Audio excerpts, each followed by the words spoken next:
राधे राधे। श्री हरिदास श्री कुंज बिहारी। कैसे हैं आप सभी लोग?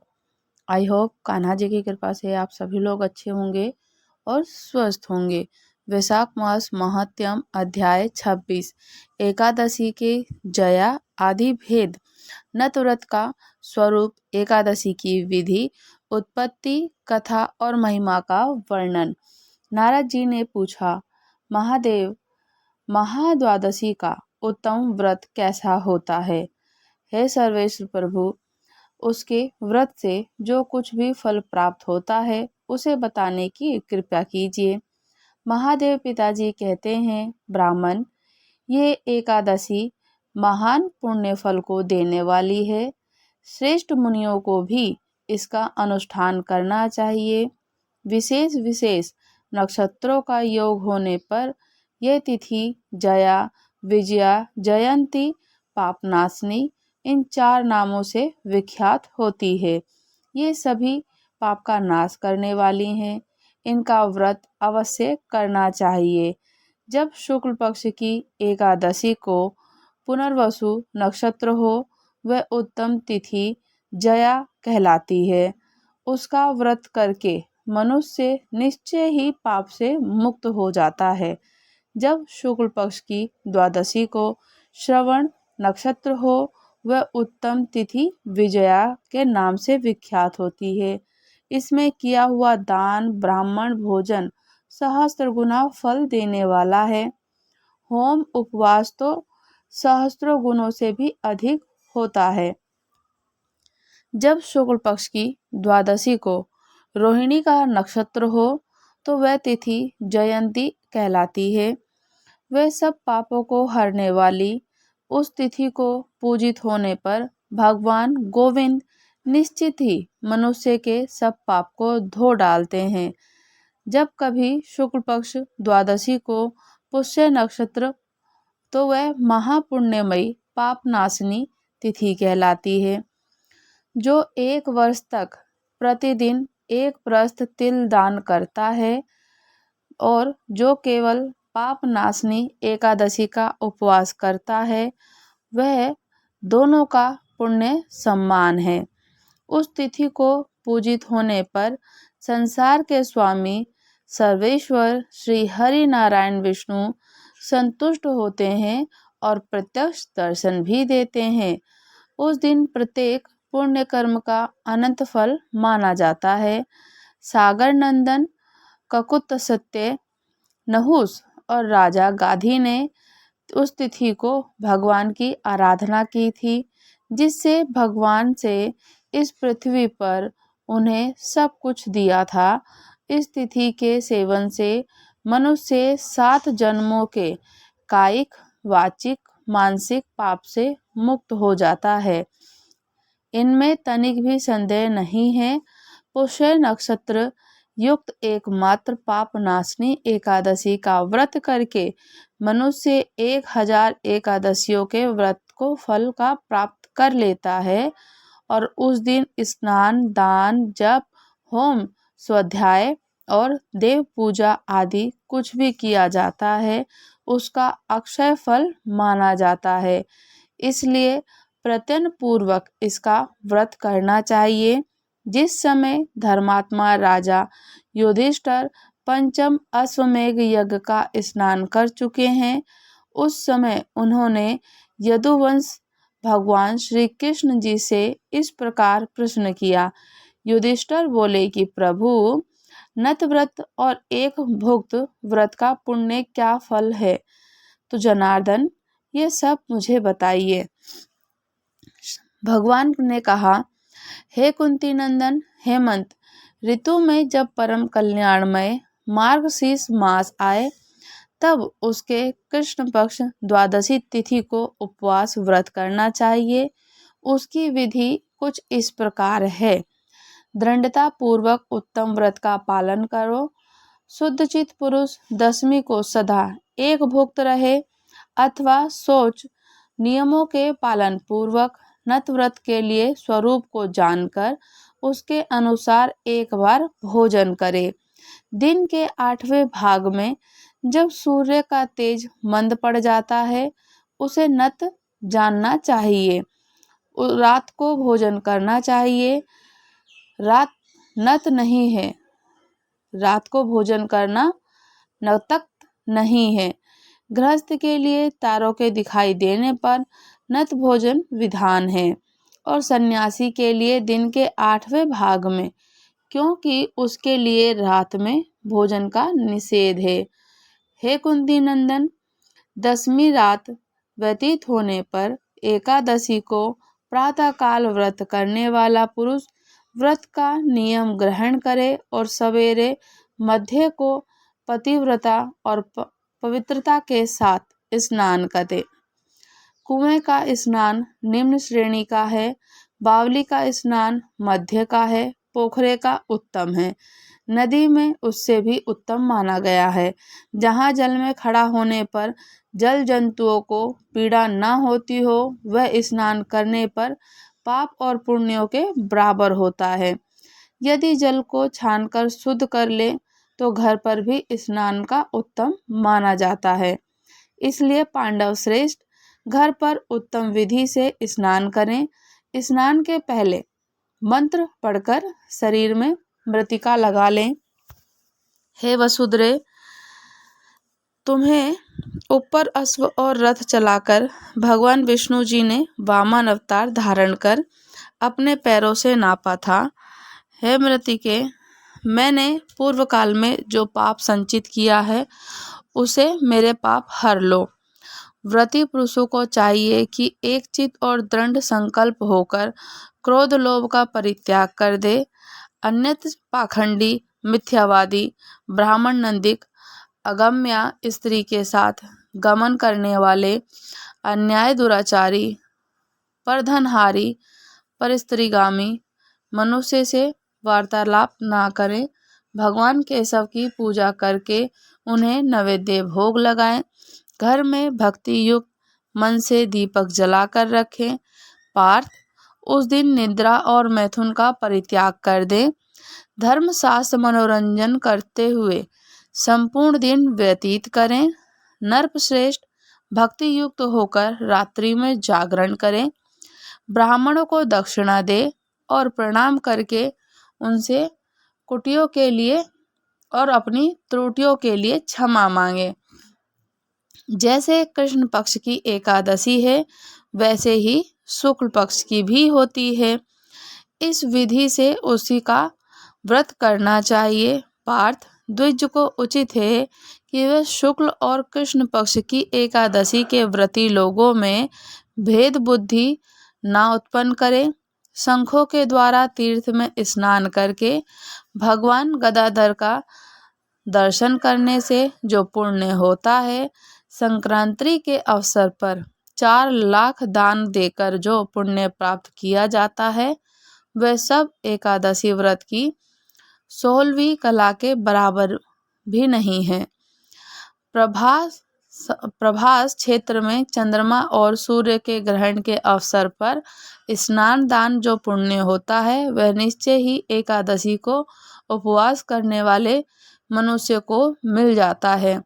केदार क्षेत्र में जल पीने से पुनर्जन्म नहीं होता। एकादशी भी ऐसा ही महात्म्य है कि ये भी गर्भवास का निवारण करने वाली, पृथ्वी पर अश्वमेघ यज्ञ को जो फल होता है, उससे 100 गुना अधिक फल एकादशी का व्रत करने वाले को मिलता है। जिसके घर तपस्वी और श्रेष्ठ ब्राह्मण भोजन करते हैं, उसको जिस फल की प्राप्ति होती है, वह एकादशी व्रत करने वाले को अवश्य मिलता है। वेदांगों के परागामी विद्वान ब्राह्मणों को सहस्त्र गोदान करने से जो पुण्य होता है, उसे 100 गुना पुण्य एकादशी व्रत करने वाले को प्राप्त होता है। इस प्रकार व्रती को वह पुण्य प्राप्त होता है जो देवताओं के लिए भी दुर्लभ है। रात को भोजन कर लेने पर उससे आधा पुण्य प्राप्त होता है। दिन में एक बार भोजन करने से देहधारियों को नत भोजन का आधा फल मिलता है। जीव जब तक भगवान विष्णु के प्रिय दिवस एकादशी को उपवास नहीं करता, तभी तक तीर्थ दान नियम अपने महत्व की गर्जना करते हैं। इसलिए पांडव श्रेष्ठ, तुम इस व्रत का अनुष्ठान करो। कुंती नंदन, ये गोपनीय और उत्तम व्रत है जिसका मैंने तुमसे वर्णन किया। हजारों यज्ञों के अनुष्ठान भी एकादशी के व्रत की तुलना नहीं कर सकता। युधिष्ठिर ने पूछा, भगवान, पुण्यमयी एकादशी तिथि कैसे उत्पन्न हुई? इस संसार में क्यों पवित्र मानी गई और देवताओं को कैसे प्रिय हुई?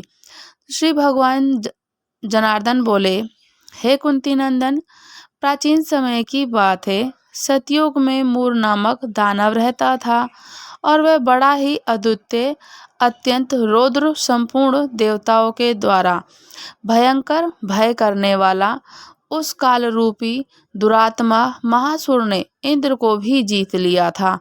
संपूर्ण देवता उससे परास्त होकर स्वर्ग से निकाले जा चुके थे। शंकित तथा भयभीत होकर पृथ्वी पर विचरा करते थे। एक दिन सब देवता महादेव पिताजी के पास गए और वहां इंद्र ने भगवान शिव जी के आगे सारा हाल कह सुनाया। तो इंद्र बोले, हे महेश्वर, ये देवता स्वर्गलोक से भ्रष्ट होकर पृथ्वी पर विचर रहे हैं। मनुष्य में रहकर इनकी शोभा नहीं होती है। देव, कोई उपाय बताइए, देवता किसका सहारा लें?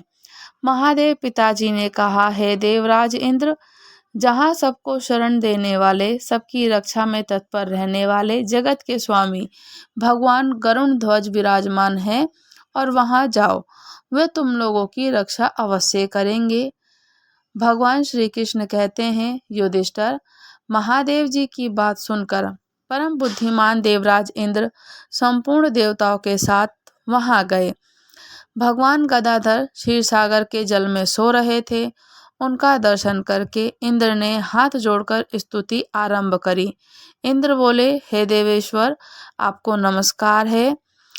देवता और दानव दोनों ही आपकी वंदना करते हैं। हे पुंडरीकाक्ष, आप दैत्यों के शत्रु हैं। हे मधुसूदन, हे केशव, हम लोगों की रक्षा कीजिए। जगन्नाथ, संपूर्ण देवता मूर नामक दानव से भयभीत होकर आपकी शरण में आए हैं। भक्तवत्सल, हमें बचाइए। हे देव देवेश्वर, हमें बचाइए। जनार्दन, हमारी रक्षा कीजिए। दानवों का विनाश करने के लिए कमल नयन, हमारी रक्षा कीजिए। हम सब लोग आपके समीप आए हैं, आपकी ही शरण में आ पड़े हैं।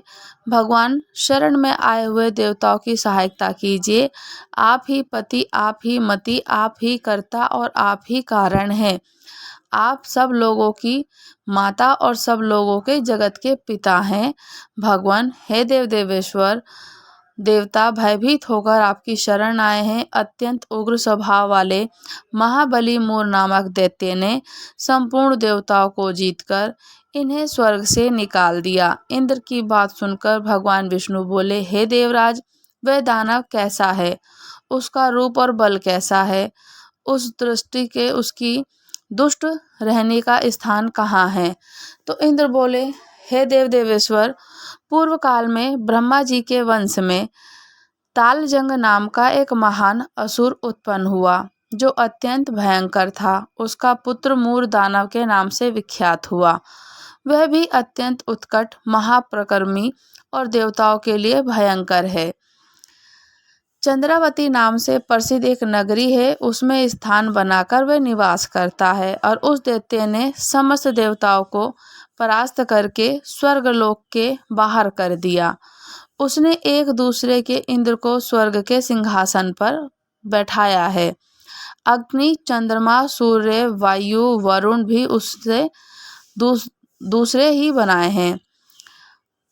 जनार्दन, मैं सच्ची बात कह रहा हूँ, उसने सब कोई दूसरे ही कर लिए हैं।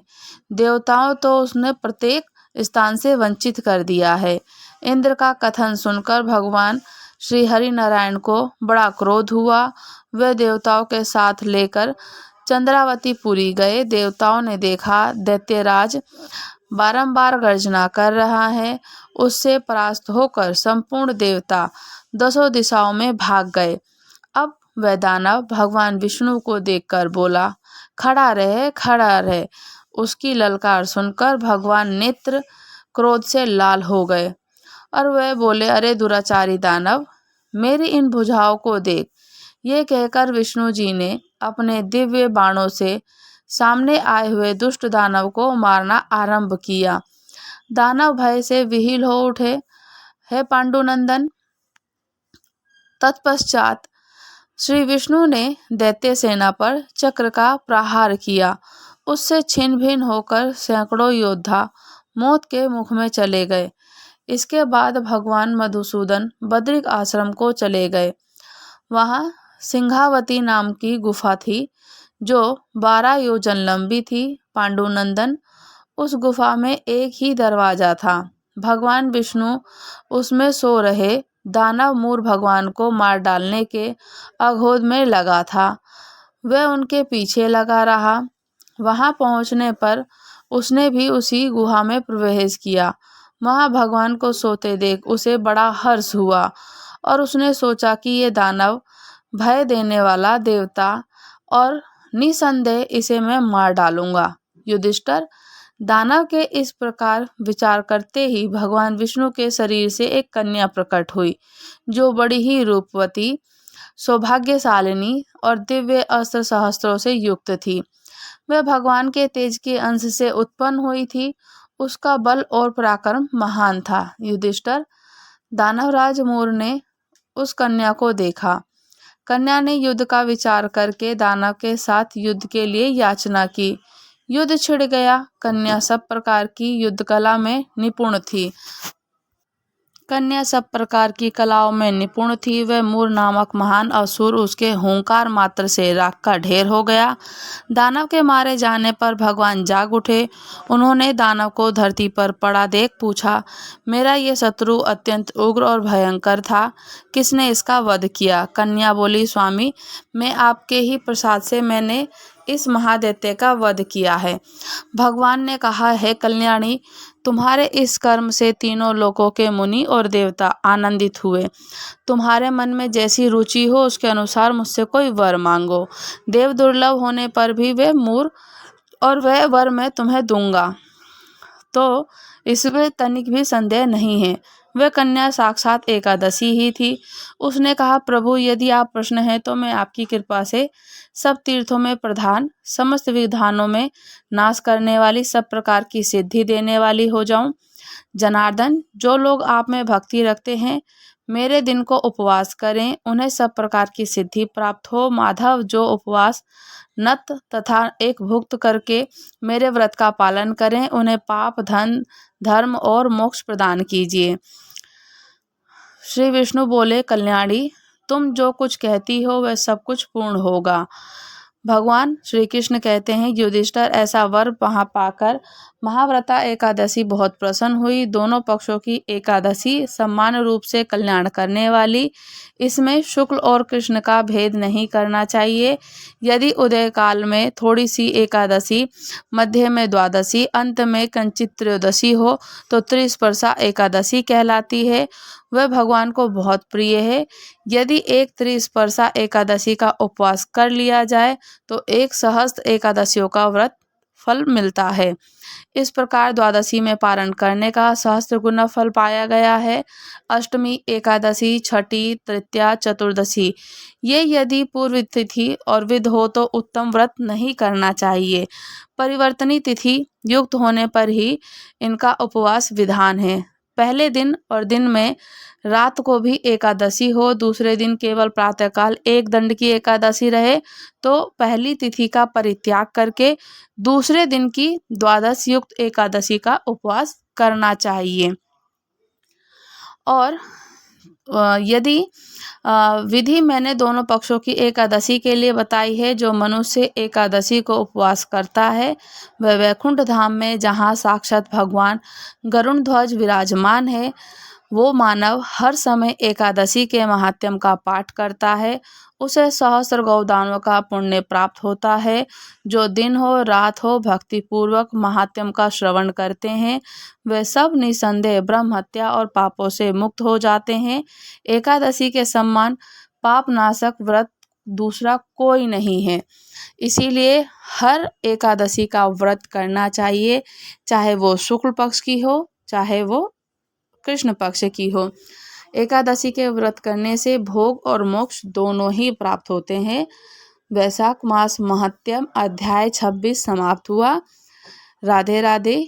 श्री हरिदास श्री कुंज बिहारी। अगर आप लोग हमारे चैनल पर नए हैं तो चैनल को लाइक शेयर सब्सक्राइब करना बिल्कुल भी ना भूलें, और आप लोग अच्छे अच्छे प्यारे प्यारे से पॉजिटिव्स कमेंट्स कीजिए। राधे राधे।